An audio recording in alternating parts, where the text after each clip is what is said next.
नमस्कार दोस्तों, फॉक्सकॉन एक ऐसी कंपनी जो भारत के अंदर जॉइंट वेंचर बनाने वाली थी वेदांता के साथ में और लगभग $20 बिलियन का इन्वेस्टमेंट करने वाली थी। बाद में वेदांता के साथ में इसका जॉइंट वेंचर टूट गया।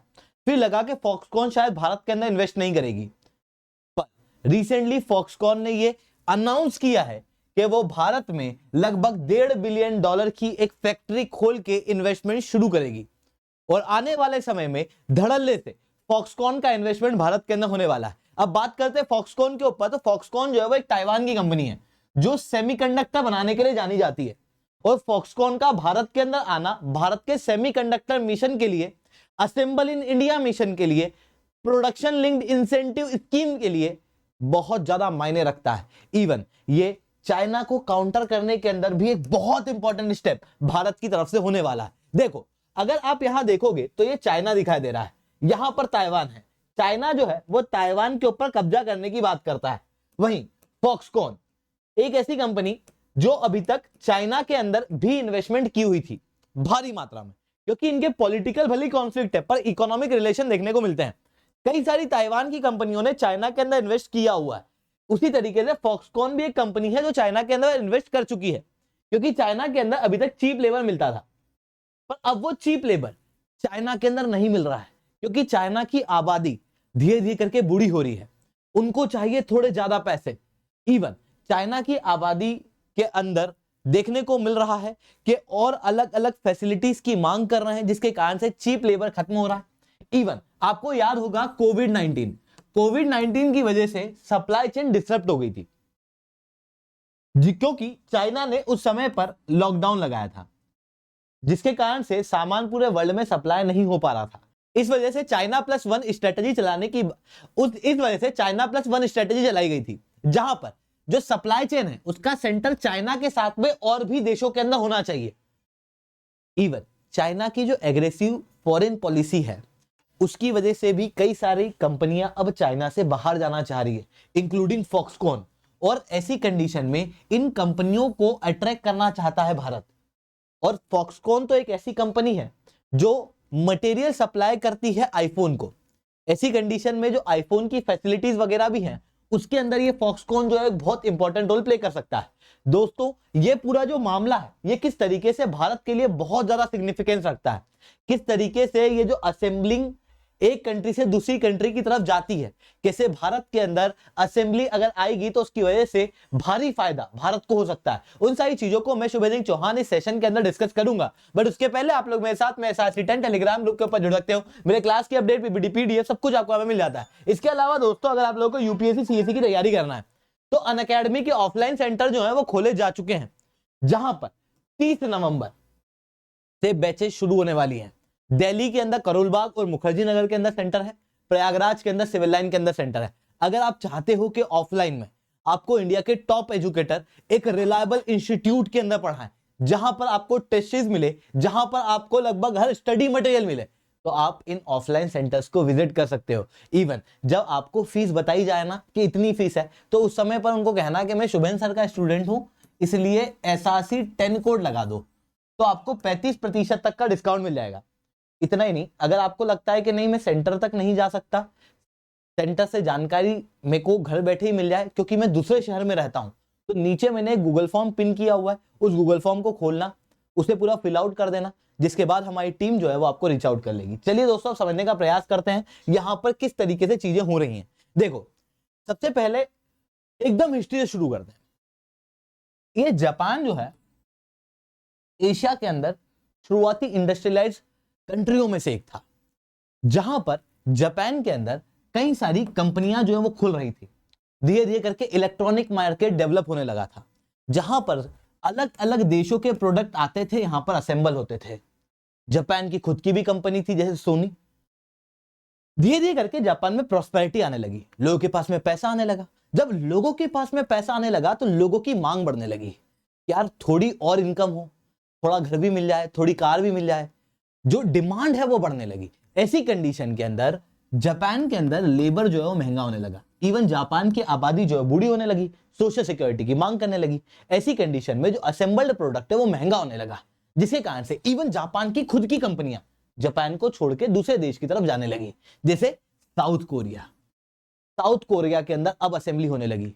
असेंबली का मतलब क्या, मतलब कि जैसे ये फोन है तो इस फोन की स्क्रीन अलग जगह बनेगी, कैमरा अलग जगह बनेगा, कहीं से सेमीकंडक्टर आएगा, कहीं से मदरबोर्ड आएगा, वो सब कुछ आके साउथ कोरिया के अंदर जुड़ेगा और फिर साउथ कोरिया उसको एक्सपोर्ट करेगा। असेंबलिंग। अब हुआ ये कि जापान के अंदर सोनी कंपनी थी, सोनी कंपनी ने शुरुआत के अंदर साउथ कोरिया के अंदर अपनी फैसिलिटी खोली, धीरे धीरे करके दूसरी कंपनियां यहां पर आने लगी और उसके बाद में साउथ कोरिया के अंदर सोनी के अंदर काम करने वाले लोग थे, दूसरी कंपनियों के अंदर काम करने वाले लोग थे, तो इनको भी टेक्नोलॉजी समझ में आने लगी, किस तरीके से इलेक्ट्रॉनिक मार्केट चलता है। इन्होंने अपनी खुद की कंपनी खोली, नोकिया खुल गई और भी कई सारी कंपनी उस समय पे खुलने की शुरुआत हुई, जिसके बाद साउथ कोरिया इलेक्ट्रॉनिक मार्केट के अंदर डेवलप हुआ।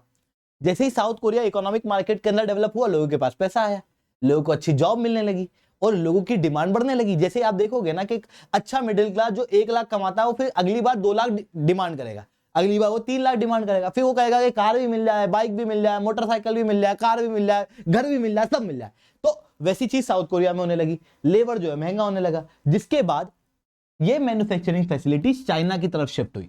जब चाइना में शिफ्ट हुई ना, तो चाइना की गवर्नमेंट ने इन मैन्युफैक्चरिंग फैसिलिटीज को बुलाया और इवन अपनी पॉलिसी इस तरीके से रखी जिसके अंदर लेबर तो सस्ता था ही, साथ में मार्केट को बहुत खुला रखा।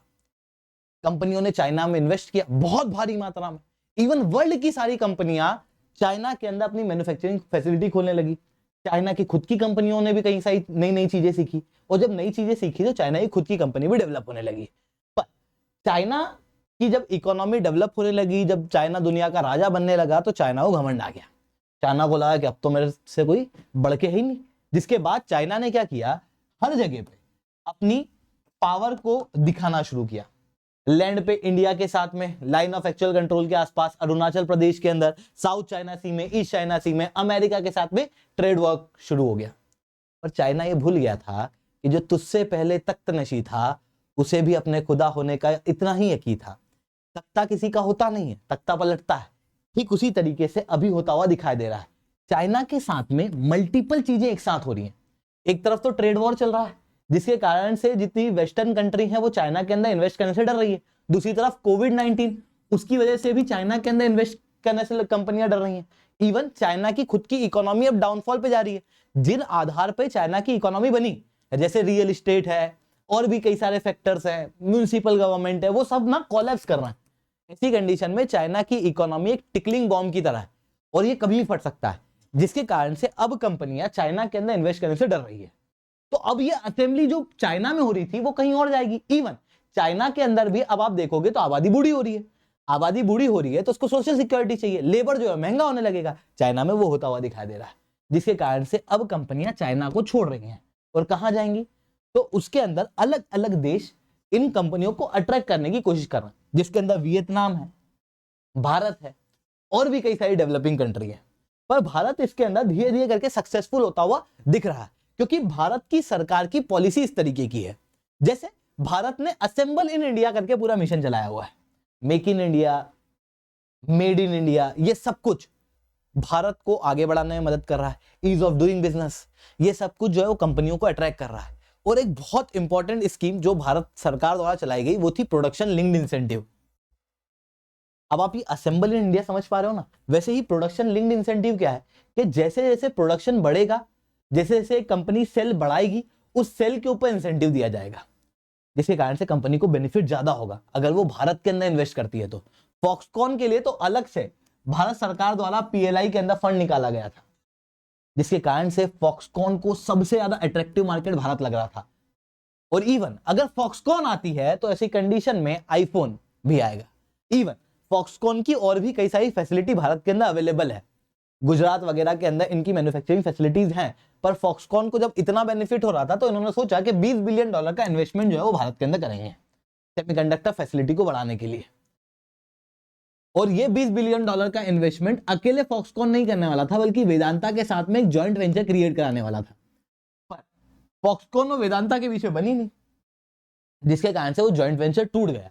इसके ऊपर मैंने पहले भी वीडियो बनाई हुई है, अगर आपको चाहिए तो आप उस वीडियो को देख सकते हो। बाकी ऐसे अलग से उसको बैठ के देखने जाने की जरूरत है नहीं, ठीक है। अब क्या हुआ कि जैसे ही वेदांता से टूटा तो पूरे वर्ल्ड को लगा कह रहे हैं फॉक्सकॉन अब भारत के अंदर इन्वेस्टमेंट नहीं करेगी, दिक्कत आना शुरू होगी भारत को। चाइना तो बहुत ही खुश हो रहा था।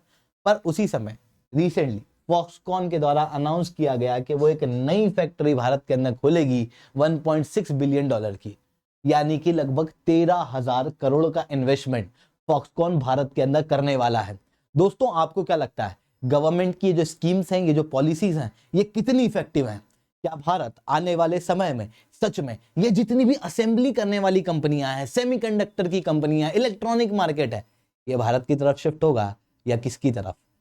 आप अपने ओपिनियन नीचे कमेंट के अंदर हमें दे सकते हो। दोस्तों आज के लिए इतना ही रखते हैं। लेक्चर अच्छा लगा तो लाइक करना, लेक्चर बहुत अच्छा लगा तो नीचे ऐसा से 10 कमेंट करना। That's all from my side. जय हिंद, जय भारत।